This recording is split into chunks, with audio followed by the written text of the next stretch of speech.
ఏంటి చేస్తున్న రాజకీయం ఏంటి? వాస్తవంగా క్రిమినల్ కేసెస్కి సంబంధించి 4-5 రకాలు ఉంటాయి. దొంగతనాలు చేసే కేసులు ఉన్నాయి అనుకోండి, దాంతో ఎన్కౌంటర్లు చేయరు, అరెస్ట్ చేస్తారు, జైలుకి పంపిస్తారు.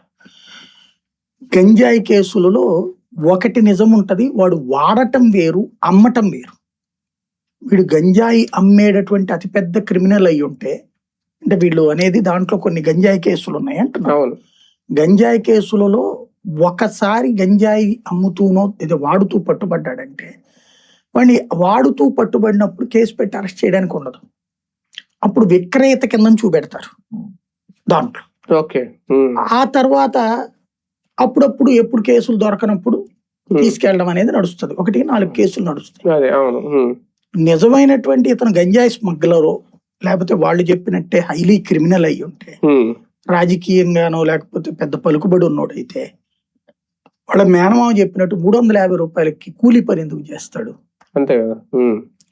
ఒకటి కరెక్ట్, పెంపకం సరిగ్గా లేదు, వాడు బాధ్యతాయుతంగా పెరగలేదు. బాధ్యతారహితంగా పెరిగినప్పుడు తల్లిదండ్రుల ఆలనా పాలన సరిగ్గా లేదనుకుంటా. మరి తండ్రి లేడు, తండ్రి ఉంటే తండ్రి కూడా వచ్చి ఉండేవాడుగా, తల్లే కనబడుతుంది. అంటే ఒక తల్లి పాల ఇదయ్యేటప్పటికి సహజంగా కాస్త రఫ్ అండ్ టఫ్ గా పెరిగి ఉంటాడు. వాడికి ఆ రీల్స్ చూస్తుంటే